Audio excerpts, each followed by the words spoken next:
বন্ধুরা আপনারা দেখতে পাচ্ছেন এটা গ্রিন লাইন ডাবল ডেকার, এটা লেগে এখন খুলনার উদ্দেশ্যে ছেড়ে যাবে।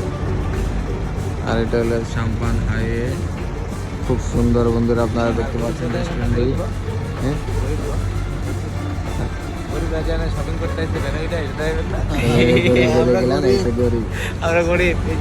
এই দেখতে পাচ্ছেন যাচ্ছে গাড়িতে, কি সুন্দরভাবে যাচ্ছে, খুবই আরামদায়ক গাড়ি আর কি।